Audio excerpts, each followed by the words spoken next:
Okay. We're here in our Kitchen Essentials number 5, part 3. Okay, yung una, yung puto. Yung pangalawa, yung nasa flan natin. Now, we're going into fried desserts. Okay. This is very easy and very simple Filipino dish. But we're going to add a little something. Okay. Ang turon natin, which is turon, na ituturo ko po sa inyo ngayon, basic. Very basic lang po. Kaya lang, pwede tayong maglagay ng turon na may langka, turon na may ube, turon na may mani. Ito po yung prepare ko sa inyo.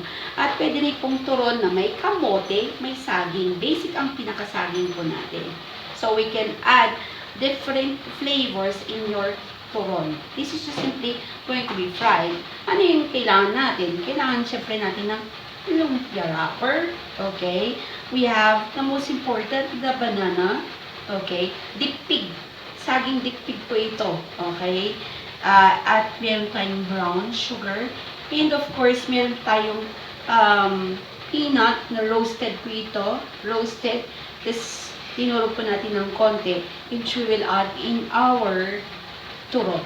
Okay. So, very basic lang po. All you have to do is to get your lumpia wrapper. Okay. Here we are. And you have the banana. So, simple-simple lang, no? Okay, so yung quality din ng saging, dapat hindi po hinog na hinog, hindi rin po siya half. Okay. So, ayan po yung ating saging. Naglagay lang po tayo ng brown sugar. Okay. Sabi ko nga sa inyo, pwede kayong maglagay ng langka, pwede kayong maglagay ng ube, but we're adding nuts in our turon. Okay. So, here we are. Just simply wrap it. Okay. And you simply have to place, of course, water here to lock it. And then simply just deep fry.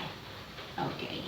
So, I have earlier already cooked some of this. And we're going to do a little plating on your turon. Simply, you're going to fry this.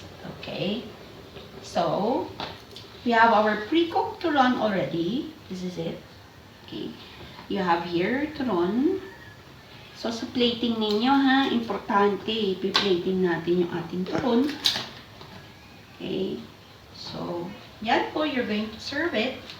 So, if you're going to sell this, depende rin kung paano nyo siya ibenta at kanino nyo ibibenta. So, simple lang po yung ating plating.